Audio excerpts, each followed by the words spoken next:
Welcome back to my YouTube channel life safari with KNP. So ಇವತ್ತು ನಾನು ನಿಮ್ಮ ಜೊತೆ ನನ್ನ ಈವ್ನಿಂಗ್ ರೊಟೀನ್ನ ಶೇರ್ ಮಾಡೋಣ ಅಂದ್ಕೊಂಡಿದ್ದೀನಿ. ನಾನು ಏನೆಲ್ಲ ಈವ್ನಿಂಗಲ್ಲಿ ಮಾಡ್ತೀನಿ, ಸೊ ಟೈಮ್ ಮ್ಯಾನೇಜ್ಮೆಂಟ್ ಹೇಗಿರುತ್ತೆ ಅನ್ನೋದನ್ನು ನಾನು ನಿಮ್ಮ ಜೊತೆ ಶೇರ್ ಮಾಡ್ತೀನಿ. ಇನ್ನೂ ನನ್ನ ಚಾನಲ್ಗೆ ಯಾರೆಲ್ಲ ಸಬ್ಸ್ಕ್ರೈಬ್ ಆಗಿಲ್ಲ ಪ್ಲೀಸ್ ಸಬ್ಸ್ಕ್ರೈಬ್ ಆಗಿ, ಹಾಗೂ ಪಕ್ಕದಲ್ಲಿರೋ ಬೆಲ್ ಐಕನ್ ಪ್ರೆಸ್ ಮಾಡಿ, ಸೊ ದಟ್ ನಾನು ಯಾವುದೇ ವಿಡಿಯೋ ಅಪ್ಲೋಡ್ ಮಾಡಿದ್ರೂ ಅದು ನಿಮಗೆ ಇಮಿಡಿಯೇಟಾಗಿ ನೋಟಿಫೈ ಆಗುತ್ತೆ. ಸೊ ಇದೇನು ಫಸ್ಟ್ ನನ್ನ ಚಾನೆಲ್ನ ವಿಸಿಟ್ ಮಾಡ್ತಿರೋದು ಅನ್ನೋದಾದರೆ, ನನ್ನ ಹೆಸರು ಪ್ರಿಯಾಂಕಾ, ನಾನು ಡೈಲಿ ವ್ಲಾಗ್ಸ್ ಮಾಡ್ತೀನಿ. ಸೊ ನೋಡೋಣ ನನ್ನ ಈವ್ನಿಂಗ್ ಹೇಗಿರುತ್ತೆ ಅಂತ. ಕೆಳಗೆ ಹೋಗ್ತಾ ಇದ್ದೀನಿ, ಮಲ್ಕೊಂಡಿದ್ದು ಲೇಟ್ ಆಯಿತು. ಸೊ ಇದ್ದಿದ್ದು ಲೇಟ್ ಆಯಿತು, ಆಲ್ಮೋಸ್ಟ್ 6:30 ಆಗಿರ್ಬೋದು ಅಂದ್ಕೊಂಡಿದ್ದೀನಿ. ನೋಡೋಣ. ಮೈ ಗೆಸ್ ವಾಸ್ ರೈಟ್, ಇಟ್ಸ್ 6:30. ನಮ್ಮನೆ ವಾಚ್ 10 ಮಿನಿಟ್ಸ್ ಫಾಸ್ಟ್ ಇದೆ, 10 minutes 15 minutes.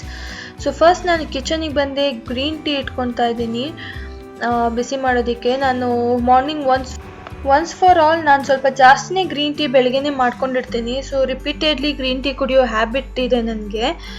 So evening snack ಆಗಿ ನಾನು ಫ್ರೆಂಚ್ ಫ್ರೈಸ್ ಮಾಡೋಣ ಅಂತ ಮಧ್ಯಾಹ್ನನೇ ಅಂದ್ಕೊಂಡಿದ್ದೆ. ಲೇಟ್ ಆಗಿದ್ರು ಇಟ್ಸ್ ಓಕೆ, ಮನೇಲಿ ಎಲ್ರಿಗೂ ಫ್ರೆಂಚ್ ಫ್ರೈಸ್ ಇಷ್ಟ.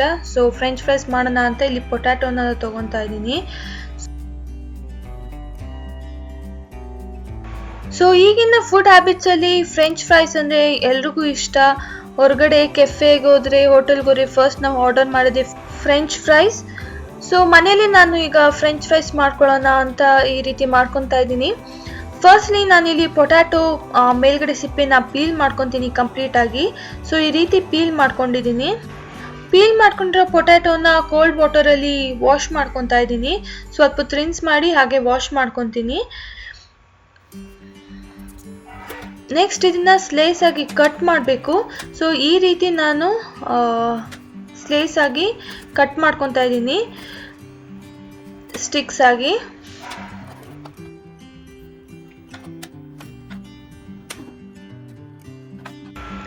ಸೊ ಎಲ್ಲ ಪೊಟ್ಯಾಟೋಸ್ನ ಈ ರೀತಿ ಸ್ಟ್ರಿಪ್ಸ್ ಆಗಿ ಕಟ್ ಮಾಡ್ಕೊಂಡಾಗಿದೆ. ಹೋಟೆಲಲ್ಲಿ ಅಥವಾ ಕೆಫೆಸಲ್ಲಿ ಈ ರೀತಿನೇ ಅಲ್ವಾ ಕಟ್ ಮಾಡಿರೋದು ಫ್ರೆಂಚ್ ಫ್ರೈಸ್ನ. ಸೊ ಅದೇ ರೀತಿ ನಾನು ಕೂಡ ಇಲ್ಲಿ ಕಟ್ ಮಾಡ್ಕೊಂಡಿದ್ದೀನಿ. ಸೊ ಇದರಲ್ಲಿರೋ ವೆಟ್ನ ಸ್ವಲ್ಪ ತೆಗಿಬೇಕು. ಸೊ ಎಣ್ಣೆಗೆ ಹಾಕೋದ್ರಿಂದ ಸ್ವಲ್ಪ ನೀರಿದ್ರೆ ಹಾರುತ್ತೆ, ಸಿಡಿಯುತ್ತೆ ಎಣ್ಣೆ. ಸೊ ಹಾಗಾಗಿ ನಾನು ಇಲ್ಲಿ ಟಿಶ್ಯೂ ಮೇಲೆ ಹಾಕೊತಾ ಇದ್ದೀನಿ ಪೊಟ್ಯಾಟೋಸ್ನೆಲ್ಲ. ಇಫ್ ಕಾಟನ್ ಕ್ಲಾತ್ ಅದ್ರ ಮೇಲಾದರೂ ಓಕೆ, ಆಗ ಕಾಟನ್ ಕ್ಲಾತ್ ಮೇಲೆ ಹಾಕ್ಕೊಂಡು ವೆಟ್ಟಾಗಿರೋದನ್ನ ಸ್ವಲ್ಪ ಡ್ರೈ ಮಾಡ್ಕೊಬೇಕು.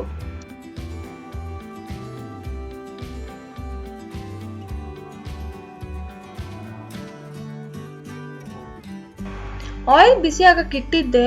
ಸೊ ಸ್ವಲ್ಪ ಪೊಟ್ಯಾಟೊ ಹಾಕಿ ಚೆಕ್ ಮಾಡಿದೆ, ಸೊ ಆಯಿಲ್ ಬಿಸಿ ಆಗಿದೆ ಅಲ್ವಾ ಅಂತ. ಆಯಿಲ್ ಬಿಸಿ ಆಗಿತ್ತು. ಸೊ ಎಲ್ಲ ಪೊಟ್ಯಾಟೋಸ್ನ ಆ್ಯಡ್ ಮಾಡಿಕೊಂಡು ಇಲ್ಲಿ ನಾನು ಫ್ರೈ ಮಾಡ್ಕೊತೀನಿ. ಪೊಟ್ಯಾಟೊ ಕಲರ್ ಬ್ರೌನ್ ಆಗೋವರೆಗೂ, ಅಂದರೆ ಗೋಲ್ಡನ್ ಬ್ರೌನ್ ಆಗೋವರೆಗೂ ಫ್ರೈ ಮಾಡ್ಕೊಬೇಕು. Hardly it takes 3 to 4 minutes ಈ ರೀತಿ ಕಲರ್ ಚೇಂಜ್ ಆಗೋದಕ್ಕೆ. ಅಲ್ಲಿವರೆಗೂ ಚೆನ್ನಾಗಿ ಫ್ರೈ ಮಾಡ್ಕೊಬೇಕು. 3 to 4 ಮಿನಿಟ್ಸ್ ಈ ರೀತಿ ಫ್ರೈ ಮಾಡೋದ್ರಿಂದ ತುಂಬ ಕ್ರಿಸ್ಪಿಯಾಗಿ ಆಗುತ್ತೆ ಫ್ರೆಂಚ್ ಫ್ರೈಸ್. ಸೊ ಈ ರೀತಿ ಕಲರ್ ಚೇಂಜ್ ಆಗೋವರೆಗೂ ನಾನು ಫ್ರೈ ಮಾಡ್ಕೊಂಡಿದ್ದೀನಿ. ತುಂಬ ಕ್ರಿಸ್ಪಿಯಾಗಿ ಬಂದಿತ್ತು. ಸೊ ಇನ್ನೊಂದು ರೌಂಡ್ ನಾನು ಪೊಟ್ಯಾಟೋನ ಫ್ರೈ ಮಾಡೋದಕ್ಕೆ ಹಾಕಿ, ಮೀನ್ ವೈಲ್ ನಾನಿಲ್ಲಿ ಸೀಸನಿಂಗ್ ರೆಡಿ ಮಾಡ್ಕೊಳ್ಳೋಣ ಅಂತ ರೆಡಿ ಮಾಡ್ಕೊಳ್ತಾ ಇದ್ದೀನಿ. ಸ್ವಲ್ಪ ಉಪ್ಪು, ರೆಡ್ ಚಿಲ್ಲಿ ಪೌಡರ್ ಹಾಗೂ ಸ್ವಲ್ಪ ಚಾಟ್ ಮಸಾಲ ಇಷ್ಟನ್ನು ಆ್ಯಡ್ ಮಾಡಿಕೊಂಡು ನಾನು ಚೆನ್ನಾಗಿ ಮಿಕ್ಸ್ ಮಾಡ್ಕೊತೀನಿ. ಲಾಸ್ಟಲ್ಲಿ ನಾನು ಪೊಟ್ಯಾಟೊ ಮೇಲೆ ಈ ಪೌಡರ್ಸ್ನ ಸ್ಪ್ರಿಂಕಲ್ ಮಾಡಿ ಒನ್ಸ್ ಮಿಕ್ಸ್ ಮಾಡಿದ್ರೆ ಫ್ರೆಂಚ್ ಫ್ರೈಸ್ ಯಮ್ಮಿಯಾಗಿ ರೆಡಿ ಆಗಿರುತ್ತೆ. ನಾನು ಈ ಪೌಡರ್ಸ್ನ ಫ್ರೈಡ್ ಪೊಟ್ಯಾಟೋಸ್ ಮೇಲೆ ಸ್ಪ್ರಿಂಕಲ್ ಮಾಡ್ಕೊತೀನಿ. ಸೊ ಚೆನ್ನಾಗಿ ಮಿಕ್ಸ್ ಮಾಡ್ತೀನಿ, ಸೊ ದಟ್ ಎಲ್ಲ ಪೊಟ್ಯಾಟೊ ಸ್ಟ್ರಿಪ್ಸ್ ಮೇಲೂ ಈವನ್ ಆಗಿ ಕೋಟಿಂಗ್ ಆಗಲಿ ಅಂತ ಅಷ್ಟೇ. ನಾವು ಪೊಟ್ಯಾಟೋನ ಪ್ಲೇನ್ ಆಗಿ ಫ್ರೈ ಮಾಡ್ಕೊಂಡಿರೋದು, ಏನು ಟೇಸ್ಟ್ ಇರಲ್ಲ ಪೊಟ್ಯಾಟೋ ಅಲ್ಲಿ. ಸೊ ನಾವೇನು ಸೀಸನಿಂಗ್ ಮಾಡ್ತೀವಿ ಅದೇ ಟೇಸ್ಟ್ ಕೊಡೋದು ಫ್ರೆಂಚ್ ಫ್ರೈಸ್ಗೆ. ಸ್ವಲ್ಪ ಜಾಸ್ತಿನೇ ಚಿಲ್ಲಿ ಪೌಡರ್, ಸಾಲ್ಟ್ ಹಾಗೂ ಚಾಟ್ ಮಸಾಲಾನ ಕೋಟ್ ಆಗೋ ಹಾಗೆ ನಾನು ಆ್ಯಡ್ ಮಾಡ್ಕೊಳ್ತೀನಿ. ಸೊ ನೋಡಿ ಎಷ್ಟು ಕ್ರಿಸ್ಪಿಯಾಗಿ ಫ್ರೆಂಚ್ ಫ್ರೈಸ್ ರೆಡಿ ಆಗಿದೆ ಅಂತ. ಯಮ್ಮಿಯಾಗಿ ಕಾಣಿಸ್ತಿದೆ ಅಲ್ವಾ. ಇಲ್ಲಿ ನೇಲ್ ಕಟ್ ಆಯಿತು ಪೊಟ್ಯಾಟೊ ಕಟ್ ಮಾಡಬೇಕಾದ್ರೆ. ನಾನು ಯಾವಾಗ ನೇಲ್ ಬೆಳೆಸಿ ಏನಾದರೂ ನೇಲ್ ಆರ್ಟ್ ಮಾಡ್ಕೊಳ್ಳೋಣ ಅಂದ್ಕೊತೀನಿ, ಆವಾಗಲೇ ಈ ರೀತಿ ಏನಾದರೂ ಎಡ್ವರ್ಟ್ ಮಾಡ್ಕೊತೀನಿ. ಸ್ವಲ್ಪ ಬೇಜಾರಾಯಿತು. ಸೊ ಫ್ರೆಂಚ್ ಫ್ರೈಸ್ ಏನೋ ರೆಡಿ ಆಗಿದೆ. ನಾನೀಗ ಟೀನ ಫಿಲ್ಟರ್ ಮಾಡ್ಕೊತಾ ಇದ್ದೀನಿ. ಆಗಲೇ ಟೀ ಬಿಸಿ ಮಾಡಿದೆ, ಗ್ರೀನ್ ಟೀ ಕುಡಿಯೋಕ್ಕಾಗಲಿಲ್ಲ. ಸೊ ಇದನ್ನ ಬೇಗ ಮುಗಿಸ್ಬಿಡೋಣ, ಜೊತೆಲೇ ಕುಡಿಯೋಣ ಅಂದ್ಕೊಂಡು ನಾನು ಟೀನ ಕುಡಿಲಿಲ್ಲ, ಹಾಗೆ ಇಟ್ಟಿದ್ದೆ. ಅವ್ರಿಗೂ ಮಮ್ಮಿ ಪಾಪಾಗೂ ನಾರ್ಮಲ್ ಟೀ ಕೂಡ ರೆಡಿ ಮಾಡಾಯಿತು. ಸೊ ಎಲ್ರೂ ಟೀ ಕುಡ್ಕೊಂಡು ಫ್ರೆಂಚ್ ಫ್ರೈಸ್ನ ಎಂಜಾಯ್ ಮಾಡ್ತೀವಿ ಇವಾಗ.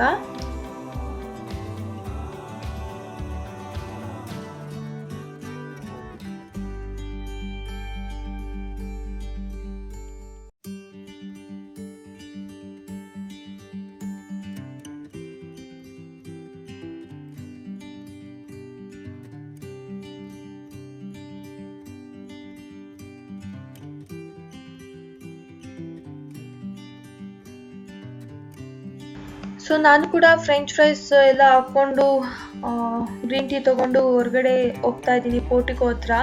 ಕಿಚನ್ ತುಂಬ ಬಿಸಿಯಾಗಿರುತ್ತೆ. ನಾವು ಹಿಂದೆ ವಿಂಡೋಸ್ ತೆಗೆಯೋದು ಸ್ವಲ್ಪ ಅವಾಯ್ಡ್ ಮಾಡ್ತೀವಿ, ಕನ್ಸ್ಟ್ರಕ್ಷನ್ ನಡೀತಿರೋದ್ರಿಂದ ಧೂಳು, ಗಾಳಿಗೆ ಧೂಳೆಲ್ಲ ಒಳಗೆ ಬರುತ್ತೆ ಅಂತ.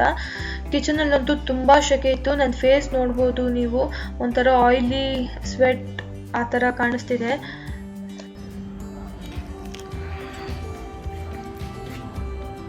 ಸ್ವಲ್ಪ ಹೊತ್ತು ಈಗ ಹೊರಗಡೆ ಬಂದಿದ್ದೀನಿ. ತುಂಬ ಸೆಕೆ ಸ್ಟಾರ್ಟ್ ಆಗೋಗಿದೆ ಆಲ್ರೆಡಿ. ಅದರಲ್ಲೂ ಸ್ಟವ್ ಮುಂದೆ ಇದ್ದರೆ ಇನ್ನೂ ಕಾವು ಜಾಸ್ತಿ.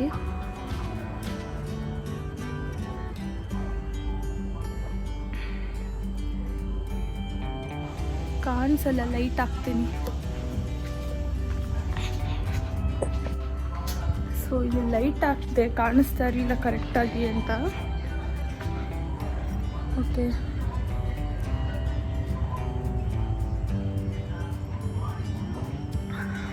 Green tea.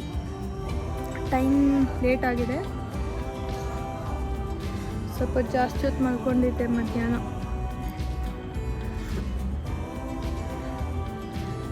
ಸೊ ಈಸಿಯಾಗಿ ಮನೆಯಲ್ಲೇ ಫ್ರೆಂಚ್ ಫ್ರೈಸ್ ಮಾಡ್ಕೊಬೋದು. ಚೆನ್ನಾಗಿದೆ, ಕ್ರಿಸ್ಪಿಯಾಗಿ ಬಂದಿದೆ.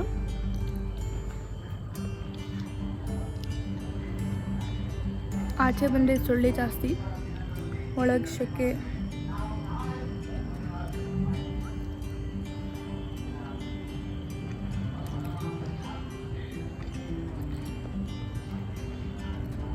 ಸಾಸ್ ಇದ್ರೇ ಚೆನ್ನಾಗಿರುತ್ತೆ ಅಲ್ವಾ?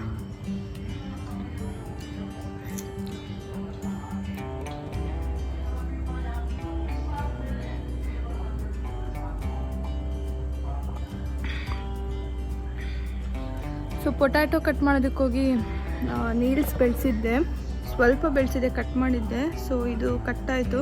ಸೊ ಹಾಗೆ ಟ್ರಿಮ್ ಮಾಡಿಕೊಂಡೆ. ಯಾವಾಗ ನಾನು ಬೆಳೆಸಲೇಬೇಕು, ಏನಾದರೂ ಮಾಡಬೇಕು, ನೇಲಾಟ ಆ ಥರ ಅಂದ್ಕೊತೀನಿ, ಆವಾಗಲೇ ಈ ಥರ ಆಗೋದು. ಇಟ್ಕೊಂಡಿದ್ದೀನಿ.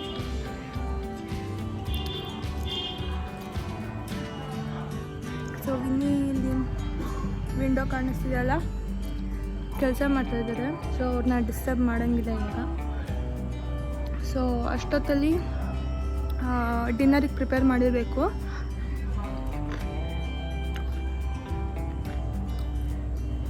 ಇನ್ನೂ ಏನು ಪ್ಲ್ಯಾನ್ಸ್ ಎಲ್ಲ ಏನು ಪ್ರಿಪೇರ್ ಮಾಡೋದು ಅಂತ ನೋಡಬೇಕು. ಕ್ವಿಕ್ಕಾಗಿ ಏನಾದರೂ ಪ್ರಿಪೇರ್ ಮಾಡಬೇಕು.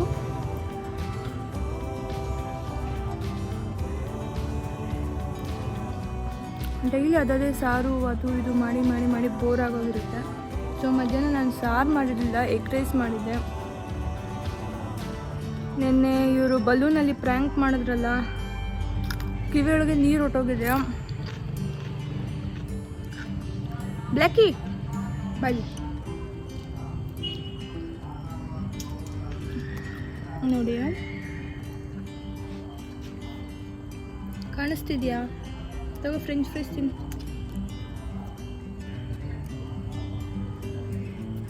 ಇದು ಬರೀ ನಾನ್ ವೆಜ್ ತಿನ್ನುತ್ತಾ, ಇದು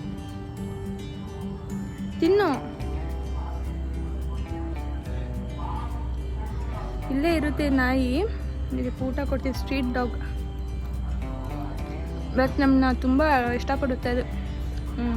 ಕರೆದ ತಕ್ಷಣ ಬರುತ್ತೆ, ನಮ್ಮ ಗೇಟ್ ಸೌಂಡ್ ಆಗಿದ ತಕ್ಷಣ ಬರುತ್ತೆ. ನಮ್ಮ ಕಾರ್ ಆ ಕಡೆ ಟರ್ನ್ ಆಗಿದ ತಕ್ಷಣ ಕಾರ್ ಇಲ್ಲೇ ಫಾಲೋ ಮಾಡುತ್ತೆ. ತಿನ್ನು ಬಾ. ಬಾ ಬೇಗ ತಿನ್ನು. ಚೆನ್ನಾಗಿದೆ ಬಾ.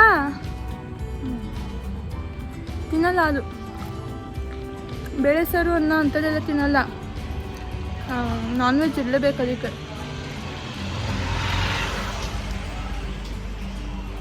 ಫ್ರೆಂಚ್ ಫ್ರೈಸ್ ತುಂಬ ಚೆನ್ನಾಗಾಗಿದೆ, ಕ್ರಿಸ್ಪಿ ಇದೆ.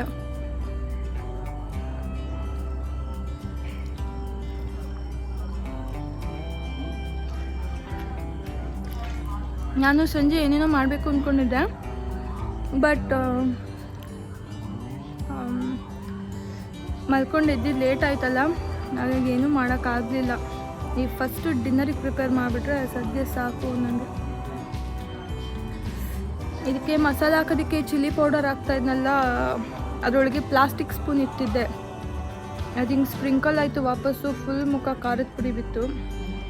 ಕಣ್ಣಿಗೆ ಬೀಳಲಿಲ್ಲ, ಬಿತ್ತಿದ್ರೆ ನನ್ನ ಕತೆ. ನನ್ನ ಒಂದು ಹ್ಯಾಬಿಟ್ ಏನು ಅಂದರೆ, ನಾನು ಏನೇ ವೆಸಲ್ಸ್ ಯೂಸ್ ಮಾಡಿದ್ರು ಅದು ಏನೇನು ವಾಶ್ ಮಾಡಬೇಕಾಗುತ್ತೆ ಅದನ್ನು ನಾನು ಹಿಂದೆ ಇಟ್ಬಿಡ್ತೀನಿ. ಸಿಂಕ್ ಹತ್ರ ಯಾವ ಪಾತ್ರೆನೂ ಇಡಲ್ಲ ನಾನು. ಸೊ ಇನ್ ಕೇಸ್ ಸಿರಾಮಿಕ್ಸ್ ಆಗಿರಲಿ, ನಾನ್ ಸ್ಟಿಕ್ ಆ ಥರದ್ದು ಏನಾದ್ರು ಇದ್ದರೆ ನಾನು ಇಲ್ಲೇ ವಾಶ್ ಮಾಡ್ಕೊತೀನಿ. ಅದನ್ನು ಇಮಿಡಿಯೇಟಾಗಿ ವಾಶ್ ಮಾಡಿಬಿಡ್ತೀನಿ. ಕ್ಲೀನ್ ಆಗಿರಬೇಕು. ಸ್ಲ್ಯಾಬ್ ಮೇಲೆಲ್ಲ ಅಥವಾ ಸಿಂಕಲ್ಲೆಲ್ಲ ಪಾತ್ರೆ ಇದ್ದರೆ ನನಗದೊಂಥರ ಕಿರಿಕಿರಿ ಅನ್ನಿಸ್ತಾ ಇರುತ್ತೆ. ಸೊ ಫ್ರೆಂಚ್ ಫ್ರೈಸ್ ತಿನ್ಕೊಂಡು ಒಳಗೆ ಬಂದಮೇಲೆ ಕ್ಲೀನ್ ಮಾಡ್ಕೊತಾ ಇದ್ದೀನಿ ಇದನ್ನೆಲ್ಲ. ಮಧ್ಯಾಹ್ನ ನಾನು ರೈಸ್ ಕುಕ್ಕರಲ್ಲಿ ರೈಸ್ ಮಾಡಿದ್ದೆ. ಸೊ ಈ ಅನ್ನನ ಹೇಗೆ ಬಿಸಿ ಮಾಡೋದು, ಸೊ ನಾನು ನಿಮಗೆ ಇದೊಂದು ಐಡಿಯಾ ಕೊಡ್ತೀನಿ. ರೈಸ್ ಕುಕ್ಕರಲ್ಲಿ ರೈಸ್ ಮಾಡಿರೋದನ್ನ ಸ್ವಲ್ಪ ಮಿಕ್ಕಿದ್ರೆ ತಿರ್ಗಾ ಸಂಜೆ ಅದನ್ನು ಯೂಸ್ ಮಾಡೋದಕ್ಕೆ ಬಿಸಿ ಮಾಡಬೇಕು ಅಂದರೆ, ಸೊ ಒಂದು ವೆಸಲ್ ತೊಗೊಳ್ಳಿ. ಆ ವೆಸಲಲ್ಲಿ ಈ ರೈಸ್ ಕುಕ್ಕರಲ್ಲಿರೋ ರೈಸ್ನೆಲ್ಲ ಆ ವೆಸಲ್ಗೆ ಹಾಕ್ಕೊತೀನಿ. ಸೊ ನೆಕ್ಸ್ಟ್ ನಾನು ಮಾಮೂಲಿ ಪ್ರೆಷರ್ ಕುಕ್ಕರ್ಗೆ ಸ್ವಲ್ಪ ನೀರು ಹಾಕಿ, ಸ್ಟ್ಯಾಂಡ್ ಬರುತ್ತಲ್ಲ ವೆಸಲ್ಸ್ನ ಪ್ಲೇಸ್ ಮಾಡೋದಕ್ಕೆ ಸ್ಟ್ಯಾಂಡ್, ಅಂಥದ್ದೊಂದು ಸ್ಟ್ಯಾಂಡ್ನ ಕುಕ್ಕರ್ ಒಳಗೆ ಇಟ್ಟು, ಆ ಸ್ಟ್ಯಾಂಡ್ ಮೇಲೆ ನಾನು ಈ ರೈಸ್ನ ಫಿಲ್ ಮಾಡಿರೋ ವೆಸಲ್ನ ಇಟ್ಟು 2 ವಿಸಿಲ್ ಬರ್ಸಿದ್ರೆ ಆವಾಗ ಮಾಡಿರೋ ಬಿಸಿ ಅನ್ನ ಥರನೇ ಇರುತ್ತೆ. ಇದನ್ನು ನೀವು ಟ್ರೈ ಮಾಡಿ ನೋಡ್ಬೋದು. ಸೊ ಎಲೆಕ್ಟ್ರಿಕ್ ರೈಸ್ ಕುಕ್ಕರ್ನ ನಾನು ಇವಾಗಲೇ ವಾಶ್ ಮಾಡಲ್ಲ, ರಿನ್ಸ್ ಆಗೋದಕ್ಕೆ ಬಿಡ್ತೀನಿ. ಇವಾಗಲೇ ವಾಶ್ ಮಾಡೋದಕ್ಕೆ ಹೋದರೆ ಅದು ಸ್ಟಿಕ್ ಆಗಿರೋದನ್ನೆಲ್ಲ ತೆಗ್ಯಕ್ಕೆ ಹೋಗಿ ಸ್ಕ್ರ್ಯಾಚಸ್ ಆಗೋ ಚಾನ್ಸಸ್ ಜಾಸ್ತಿ ಇರುತ್ತೆ. ಹಾಗಾಗಿ ನಾನು ಇವಾಗ ವಾಶ್ ಮಾಡಲ್ಲ, ಬೆಳಗ್ಗೆಗೆ ಅದನ್ನು ವಾಶ್ ಮಾಡ್ತೀನಿ. ಟೋಟಲಿ ರಿನ್ಸ್ ಆಗೋದಕ್ಕೆ ಅದನ್ನು ಬಿಟ್ಬಿಡ್ತೀನಿ. ಮಧ್ಯಾಹ್ನ ಕೂಡ ನಾನು ಎಗ್ ರೈಸ್ ಮಾಡಿದ್ದೆ. ಸೊ ಟೇಸ್ಟ್ ವಿನಿಗೆ ತುಂಬ ಇಷ್ಟ ಆಯಿತು. ಸೊ ಅಗೇನ್ ಇವಾಗ ಡಿನ್ನರ್ಗೆ ಕೂಡ ಎಗ್ ರೈಸ್ನ ನಾನು ಪ್ರಿಪೇರ್ ಮಾಡ್ತಾ ಇದ್ದೀನಿ.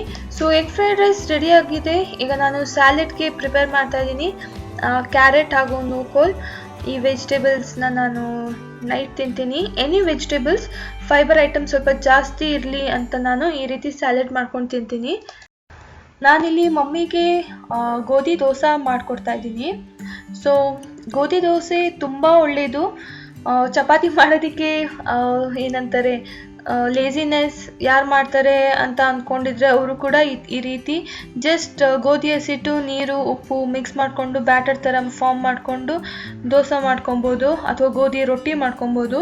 ತುಂಬ ಒಳ್ಳೆಯದು ಇದು ನೈಟ್ ಟೈಮಲ್ಲಿ. ಅದು ಕೂಡ ವೆಯ್ಟ್ ಲಾಸ್ ಮಾಡಬೇಕು ಅಂತ ಅಂದ್ಕೊಂಡಿದ್ರೆ, ಇಫ್ ಹೈ ಕೊಲೆಸ್ಟ್ರಾಲ್ ಅಥವಾ ಹಾರ್ಟ್ ಡಿಸೀಸ್ ಏನಾದರೂ ಇದ್ದರೆ ಈ ರೀತಿ ಗೋಧಿ ದೋಸೆ ಮಾಡಿಕೊಂಡು ನೀವು ತಿನ್ಬೋದು. ಆರೋಗ್ಯಕ್ಕೆ ತುಂಬ ಒಳ್ಳೆಯದು. ಇದು ತುಂಬ ಹೆಲ್ತಿ ಫುಡ್ ಅಂತಲೇ ಹೇಳ್ಬೋದು. ಅವರು ನೈಟ್ ಟೈಮ್ ರೈಸ್ ಐಟಮ್ ತಿನ್ನೋದಕ್ಕೆ ಇಷ್ಟಪಡಲ್ಲ. ಸೊ ಹಾಗಾಗಿ ಈ ರೀತಿ ಸಿಂಪಲ್ಲಾಗಿ ಗೋಧಿ ದೋಸೆ, ಗೋಧಿ ರೊಟ್ಟಿ ಹಾಕ್ಕೊಡ್ತಿದ್ದೀನಿ. ನಾನಿಲ್ಲಿ ಕ್ಯಾರೆಟ್, ನೂಕೋಲ್ ಹಾಗೂ ಸ್ವಲ್ಪ ರೈಸ್ ಈ ರೀತಿ ನಾನು ತಿಂತೀನಿ. ಫೈಬರ್ ಕಂಟೆಂಟ್ ಜಾಸ್ತಿ ತೊಗೊತೀನಿ. So carbohydrate fibre content match ಆಗುತ್ತೆ ಅಂತ. ಸೊ ಊಟ ಎಲ್ಲ ಆದಮೇಲೆ ಫೈನಲ್ ಟಚ್ ಕಿಚನ್ನ ಕ್ಲೀನ್ ಮಾಡ್ಕೊಳ್ಳೋದು. ಸೊ ಗ್ಯಾಸ್ ಆಗಿರಲಿ, ಸ್ಲ್ಯಾಬ್ ಆಗಿರಲಿ, ಇದನ್ನೆಲ್ಲ ನಾನು ನೈಟೇ ಕ್ಲೀನ್ ಮಾಡ್ಕೊಂಡ್ಬಿಡ್ತೀನಿ. ಹಾಗೂ ನನಗೇನಾದರೂ ಐಟಮ್ಸ್ ಬೆಳಗ್ಗೆ ಬೇಕು, ಅದು ಇನ್ ಕೇಸ್ ಖಾಲಿ ಆಗಿದೆ ಅದ್ರ ಬಾಕ್ಸಲ್ಲಿ ಅನ್ನೋದಾಗಿದ್ದರೆ ಅದನ್ನು ನಾನು ರೀಫಿಲ್ ಮಾಡ್ಕೊತೀನಿ. ಸೊ ಇದನ್ನೆಲ್ಲ ಕಂಪ್ಲೀಟಾಗಿ ನೀಟ್ ಆದಮೇಲೆ ನಾನು ಮಲ್ಗೋಕ್ಕೆ ಹೋಗೋದು. ಸೊ ಅಗೇನ್ ನಾನು ಸ್ವಲ್ಪ ಗ್ರೀನ್ ಟೀ ಕುಡಿಯೋಣ ಅಂದ್ಕೊಂಡು ಸ್ವಲ್ಪ ಗ್ರೀನ್ ಟೀ ಇಟ್ಕೊಂಡೆ. ತಿರ್ಗಾ ಸ್ವಲ್ಪ ಗ್ರೀನ್ ಟೀ ಕುಡ್ಕೊಂಡು ನಾನು ಮಲ್ಗೋದಕ್ಕೆ ಹೋಗ್ತೀನಿ. ಡೈಲಿ ನೈಟ್ ನಾನು ಏನು ಮಾಡ್ತೀನಿ ಅಂದರೆ, ಪಾತ್ರೆ ತೊಳೆಯೋದು ಸ್ಪಾಂಜ್ ಇರುತ್ತಲ್ಲ, ಸೊ ಅದು ಸ್ವಲ್ಪ ಸ್ಮೆಲ್ಲಿ ಆಗಿರುತ್ತೆ. ಹಾಗಾಗಿ ನಾನು ಏನು ಮಾಡ್ತೀನಿ ಅಂದರೆ, ಒಂದು ಪ್ಲಾಸ್ಟಿಕ್ ಬೌಲ್ಗೆ ಸ್ವಲ್ಪ ಬಿಸಿನೀರು, ಸ್ವಲ್ಪ ಸೋಡಾ, ಬೇಕಿಂಗ್ ಸೋಡಾ ಹಾಗೂ ಸಮ್ ಹ್ಯಾಂಡ್ ವಾಶ್ ಅಥವಾ ಡಿಶ್ ವಾಷರ್ ಈ ಥರದನ್ನು ಆ್ಯಡ್ ಮಾಡಿ ಓವರ್ ನೈಟ್ ನಾನು ಸೋಪ್ ಮಾಡೋದಕ್ಕೆ ಬಿಡ್ತೀನಿ. ನೀವು ಕೂಡ ಇದನ್ನು ಟ್ರೈ ಮಾಡಿ. ಆ ಸ್ಪಾಂಜ್ ನಾವು ಏನು ಪಾತ್ರೆ ತೊಳೆಯೋದಕ್ಕೆ ಯೂಸ್ ಮಾಡ್ತೀವಿ ಅದು ಸ್ಮೆಲ್ ಬರಲ್ಲ ಈ ರೀತಿ ಮಾಡೋದ್ರಿಂದ. ಹಾಗೂ ಅದರಲ್ಲಿ ಜರ್ಮ್ಸ್ ಏನಾದರೂ ಇದ್ದರೆ ಅದು ಕೂಡ ಸಾಯುತ್ತೆ. ಸೊ ಇನ್ಫೆಕ್ಷನ್ಸ್ ಕೂಡ ಆಗಲ್ಲ.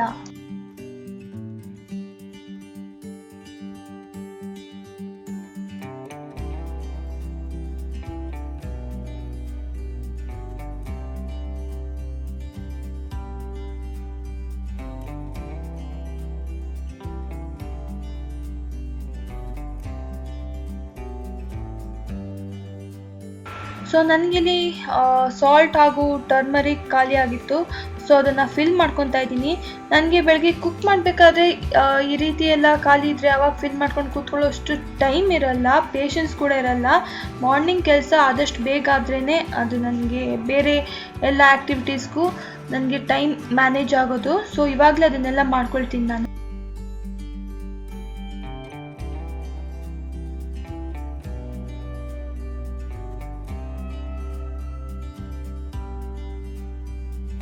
ಫೈನಲಿ ಎಲ್ಲ ಕೆಲಸ ಮುಗೀತು. ಎಲ್ಲ ಕೆಲಸ ಮುಗಿಸೋ ಅಷ್ಟೊತ್ತಲ್ಲಿ ಇಟ್ಸ್ 10:30. ಸೊ ಗುಡ್ ನೈಟ್ ಹೇಳಿ ನಾನು ಮೇಲೆ ಹೋಗ್ತಾ ಇದ್ದೀನಿ ಮಲ್ಗೋದಿಕ್ಕೆ. ಸರಿ, ಗುಡ್ ನೈಟ್ ಮಾ. ಗುಡ್ ನೈಟ್ ಬಾ.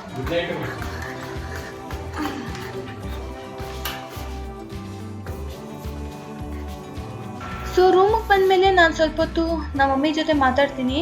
ಮಮ್ಮಿ ವೆಯ್ಟ್ ಮಾಡ್ತಾ ಇರ್ತಾರೆ ಮಾತಾಡೋದಕ್ಕೆ. ಬೆಳಗ್ಗೆಯಿಂದ ಮಾತಾಡಿರ್ತೀನಿ, ಬಟ್ ಅಷ್ಟು ಮಾತಾಡೋದಕ್ಕೆ ಆಗಿರಲ್ಲ, ಬ್ಯುಸಿಯಾಗಿರ್ತೀನಿ, ಅದು ಇದು ಮಾಡ್ಕೊಂಡಿರ್ತೀನಿ. ಸೊ ಆಮೇಲೆ ಮಾಡ್ತೀನಿ ಅಂತ ಇರ್ತೀನಿ.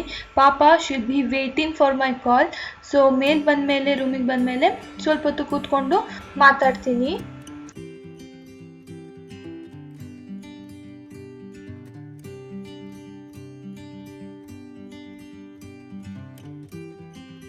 So every night before bed ನಾನು ಫೇಸ್ ವಾಶ್ ಮಾಡ್ಕೊತೀನಿ. ಸ್ವಲ್ಪ ಸ್ಕಿನ್ ಕೇರ್ ಕೂಡ ಮಾಡ್ಕೊಳ್ತೀನಿ. It is very essential. So fresh up ಆಗಾಯಿತು.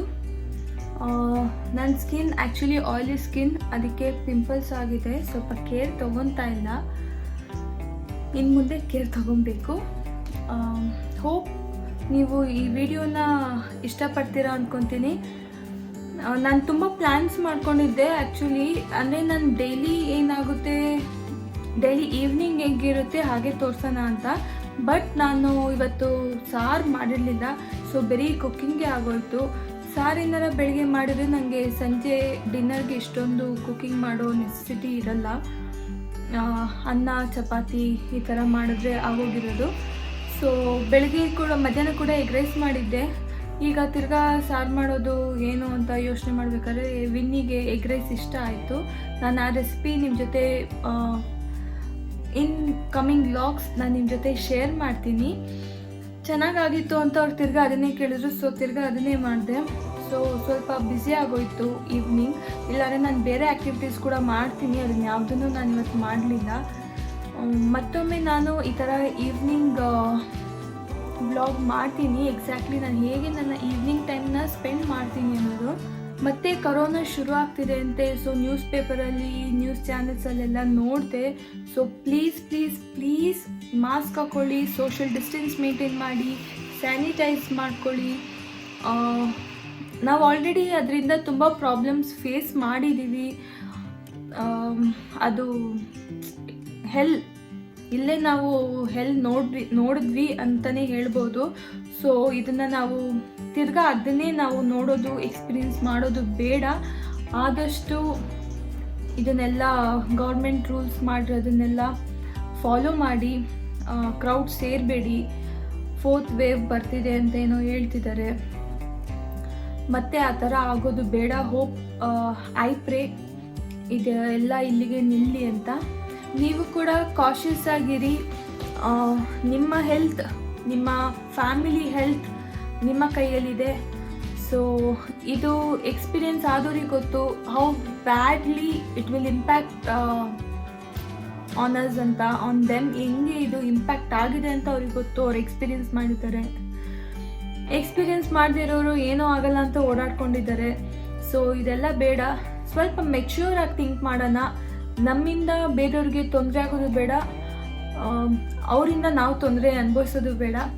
So ಸ್ವಲ್ಪ ಎಚ್ಚರಿಕೆಯಿಂದ ಇರಿ, ಒಂದು ರೆಸ್ಪಾನ್ಸಿಬಲ್ ಸಿಟಿಸನ್ ಆಗಿ ನಡ್ಕೊಳ್ಳಿ, ಬಿಹೇವ್ ಮಾಡಿ ಸೊಸೈಟಿಯಲ್ಲಿ ಅಂತ ನಾನು ನಿಮ್ಮ ಜೊತೆ ರಿಕ್ವೆಸ್ಟ್ ಮಾಡ್ತಾ ಇದ್ದೀನಿ. ಆ್ಯಕ್ಚುಲಿ ನೆನ್ನೆ ಪ್ರ್ಯಾಂಕ್ ಮಾತ್ರ ಹಾರಿಬಲ್ ಆಗಿತ್ತು. ಸೀರಿಯಸ್ಲಿ ನನಗಂತೂ ಎಷ್ಟು ಸಿಟ್ಟು ಬಂತು ಅಂದರೆ, ಇಷ್ಟು ನೀರು ಹಿಂಗೆ ಬಿತ್ತು. I was like totally unexpected. ಇದು ನಾನು ಹಿಂಗೆ ಬೀಳುತ್ತೆ ಅಂತ ನಿಜವಾಗ್ಲೂ ಅಂದ್ಕೊಂಡಿರಲಿಲ್ಲ. ಏನೋ ಒಂದು ಬಲೂನ್ಗೆ 500 ರೂಪೀಸು, ಗೇಮ್ ಅಲ್ವಾ ಅಂತ ಅಂದ್ಕೊಂಡು ನಾನು ಊಟ ತಿಂದ್ಬಿಟ್ಟು ಹೊರಗಡೆ ಹೋಗೋಣ ಅಂದ್ಕೊಂಡು ರೆಡಿ ಆಗಿದ್ದೆ. ಬೇರೆ ಇವ್ರು ಬಂದು ನೀರು ಹಂಗೆ ಹಾಕಿದ್ರು. ಐ ವಾಸ್ ಲೈಕ್ ಟೋಟಲಿ ಅಮ್ಮ ಅನ್ನಂಗೆ ಆಯಿತು. ನಂಗೆ ಮೊದಲೇ ಮುಖದ ಮೇಲೆ ನೀರೆಲ್ಲ ಸ್ಪ್ಲಾಶ್ ಆದರೆ ಉಸಿರು ಕಟ್ಟಂಗೆ ಆಗುತ್ತೆ ನನಗೆ. ಇವ್ರು ಹಂಗೆ ಮಾಡಿದ್ದು ನೋಡಿ ಅಪ್ಪ. ಬಟ್ ಹೋಪ್ ನೀವೆಲ್ಲ ಆ ವಿಡಿಯೋನ ಎಂಜಾಯ್ ಮಾಡಿರ್ತೀರಾ ಅಂದ್ಕೊಳ್ತೀನಿ. ಓಕೆ, ನಾನು ನಿಮ್ಮನ್ನ ನೆಕ್ಸ್ಟ್ ವ್ಲಾಗಲ್ಲಿ ಸಿಗ್ತೀನಿ. ಇನ್ನೂ ಯಾರೆಲ್ಲ ನನ್ನ ಚಾನಲ್ಗೆ ಸಬ್ಸ್ಕ್ರೈಬ್ ಮಾಡಿಲ್ಲ, ಪ್ಲೀಸ್ ಸಬ್ಸ್ಕ್ರೈಬ್ ಮಾಡಿ ಹಾಗೂ ಪಕ್ಕದಲ್ಲಿರೋ ಬೆಲ್ ಐಕನ್ ಪ್ರೆಸ್ ಮಾಡಿ, ಸೊ ದಟ್ ನಾನು ಯಾವುದೇ ವೀಡಿಯೋಸ್ ಅಪ್ಲೋಡ್ ಮಾಡಿದ್ರು ಅದು ನಿಮಗೆ ನೋಟಿಫೈ ಆಗುತ್ತೆ ಇಮಿಡಿಯೇಟಾಗಿ. ನನ್ನ ವ್ಲಾಗ್ಸ್ ಎಲ್ಲ ನಿಮ್ಗೆ ಇಷ್ಟ ಆಗ್ತಿದೆ ಅಂದ್ಕೊತೀನಿ. ಮತ್ತೆ ನಾನು ನೆಕ್ಸ್ಟ್ ವ್ಲಾಗಲ್ಲಿ ನಿಮ್ಮನ್ನು ಸಿಗ್ತೀನಿ. Until then take care, please wear mask, social distance maintain ಮಾಡಿ, ಸ್ಯಾನಿಟೈಸ್ ಮಾಡಿ. ಕೊರೋನಾನ ನಾವೇ ಓಡಿಸೋಣ. ಅದು ಹೋಗುತ್ತೋ ಇಲ್ವೋ ಗೊತ್ತಿಲ್ಲ. ಅಂಟಿಲ್ ಆ್ಯಂಡ್ ಅನ್ಲೆಸ್ ನಾವೊಂದು ಸ್ಟೆಪ್ ತೊಗೊಂಡಿರ್ತಾನೆ ಅದು ಕೂಡ ನಿಲ್ಲೋದು. ಸೊ ನಾವೇ ಓಡಿಸೋಣ. ಅದಕ್ಕೆ ಒಂದು ರೆಸ್ಪಾನ್ಸಿಬಲ್ ಹ್ಯೂಮನ್ ಆಗಿ ಬಿಹೇವ್ ಮಾಡೋಣ ಅಂತ ಹೇಳ್ತಾ ಈ ವ್ಲಾಗ್ನ ಇಲ್ಲಿಗೆ ಎಂಡ್ ಮಾಡ್ತಾ ಇದ್ದೀನಿ. ಟೇಕ್ ಕೇರ್, ಬಾಯ್.